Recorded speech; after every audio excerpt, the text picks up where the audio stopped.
I remember being 18 years old, no health issues, just healthy, and in walks my dad. He says, Kasim, you need to be on blood pressure medicines, in his Jamaican accent. Now, before you ask any questions, I had taken my blood pressure a few times and it was high. And also, I have a history of hypertension in my family. And last, but most important, my dad was a doctor, and when the doctor tells you you need to be on meds, of course, you listen. So why is knowing about hypertension important? Well, hypertension is known for its notorious name, silent killer. This is because over 71 million Americans are living with hypertension, and 13 million of them don't even know about it. And this is according to Hilary Wall, an author of a famous nursing journal. So in this essay, I plan to inform you exactly what hypertension is, how a person gets hypertension, and lastly, how to prevent hypertension. So what is hypertension? For those of you that don't know, it's defined as a condition in which the blood is forced against artery walls at a damaging rate. Over time, these arteries in the heart, they harden and it becomes harder for the body to pump blood to the rest of the vital organs.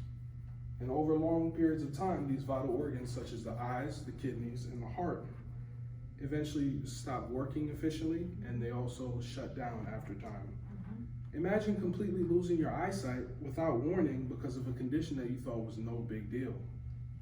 A 2018 study by the American Heart Association stated that 103 million adults in America have hypertension. 1 million of these adults will either have a heart attack or die from having hypertension. According to the CDC, some signs and symptoms are chest pain, blood in your urine, visual impairments, headaches, and nosebleeds. So how does a person get hypertension?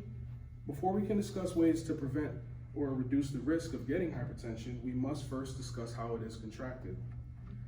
It is important to know that an individual can lead a healthy lifestyle and develop hypertension even at a later age without any identifiable risk factors. And this is according to the Mayo Clinic.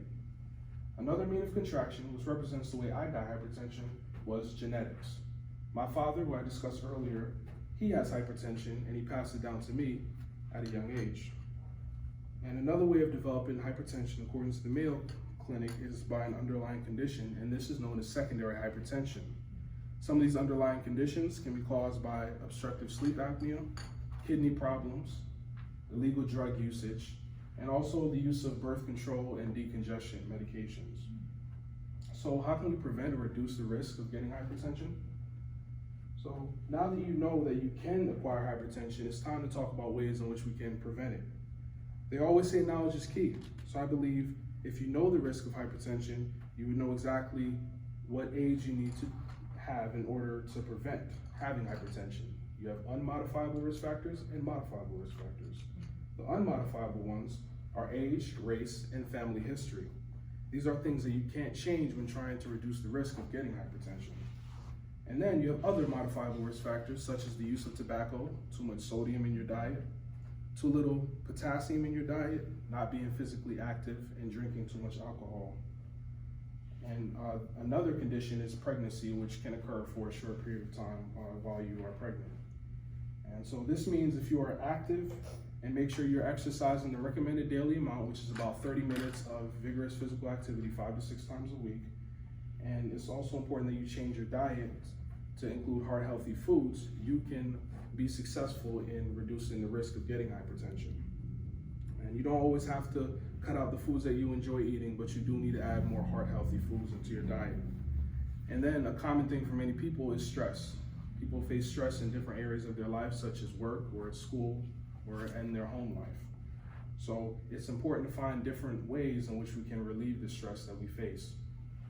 So in this speech, we've discussed what hypertension is, how a person develops hypertension, and how to prevent it. Like previously mentioned, hypertension is known as the silent killer, so we may not always know when we have it. So this is why it's imperative that we look for the signs and symptoms and ways to reduce hypertension. So I hope that you take this information and apply it to your everyday life so you can be successful in reducing the risk of getting hypertension. Don't let the silent killer silently kill you.